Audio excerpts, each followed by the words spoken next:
Hi అండి, అందరికీ welcome to my channel.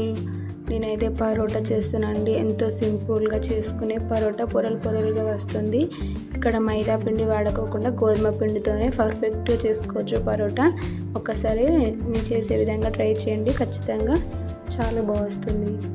చూడండి, నేనైతే పిండిని అయితే తీసుకున్నాను. ఒక 1/2 కిలో పిండి తీసుకొని ఇలా మెత్తగా చేసుకొని చిన్న చిన్న ముక్కలుగా కట్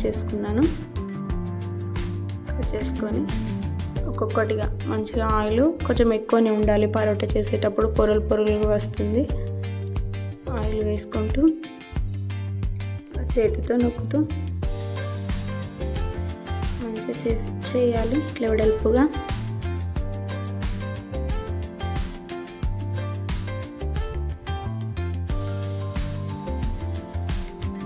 ఇలా పొడవుగా ఇంత సన్నం వీలైనంత సన్నం చేసుకోవాలి.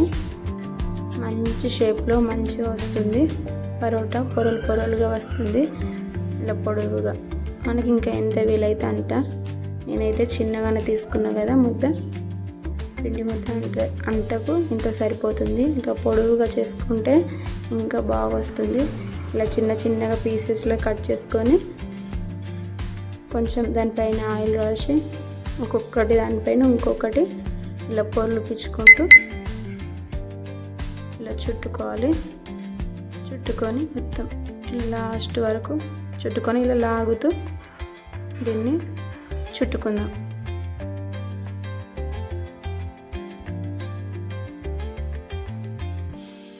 చాలా చపాతీల బదులు ఇలా ఇంట్లోనే ఈజీగా చేసుకోవచ్చు. టేస్ట్ అయితే చాలా బాగుంటుంది.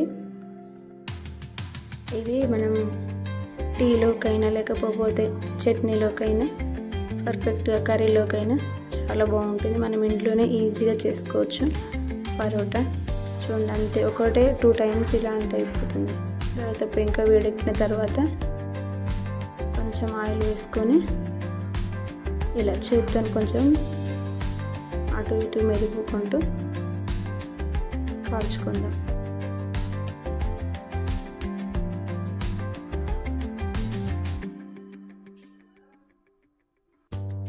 ఒకసారి కొంచెం కింద కాలిన తర్వాత మళ్ళీ ఇంకో వైపు టర్న్ చేసుకుందాం.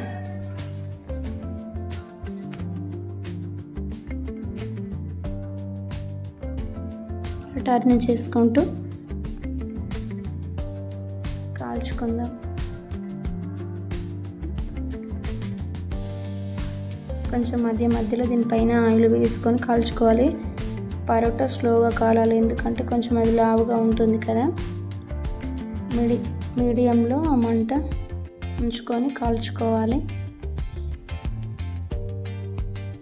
ఒక సైడ్ అయితే కాలింది, ఇంకో సైడ్ కూడా పర్ఫెక్ట్గా కాలింది.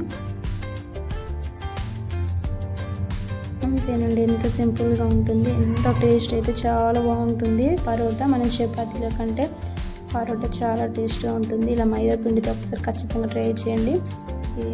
పొరలుగా చూడండి ఎలా ఉందో, పొరలుగా దూదిలాగా ఉంటుంది. నచ్చితే like, subscribe, share, comment. Thank you.